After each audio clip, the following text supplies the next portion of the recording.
नमस्कार, मी सुरेश चिरडे. आपण पाहतात महाराष्ट्र 24 न्यूज. शिवसेना उद्धव बाळासाहेब ठाकरे पक्षाच्या पदाधिकाऱ्यांना पोलिसांनी केले डिटेन.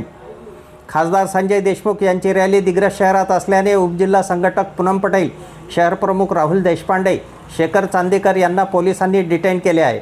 नगरपरिषदेचे माजी उपाध्यक्ष अजिंक्य म्हात्रे हे छत्रपती संभाजी महाराज नगर येथे असल्याने ते पोलिसांच्या हाती लागले नाही. तर उपशहर प्रमुख राहुल दुधोळे बाहेर गावावरून दिग्रस पोहोचतात त्यांना सुद्धा डिटेन करण्यात येणार आहे. संजय देशमुखांना आपण मतदान केलंय, आपलं मतदान वाया गेलंय. त्या गद्दारानं गद्दारी केली.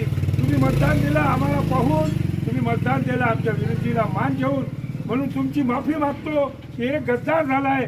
आज आम्हाला तो गावात येतो आहे म्हणून आम्ही त्याला मारझोड करू नये म्हणून आज आम्हाला अरेस्ट करण्यात आलेलं आहे, डिटेन करण्यात आलेलं आहे. अफजल खान, ऋषिकेश हिरासह मी सुरेश चिरडे, महाराष्ट्र 24 न्यूज, दिग्रस, यवतमाळ.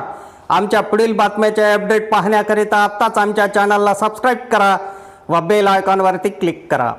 धन्यवाद.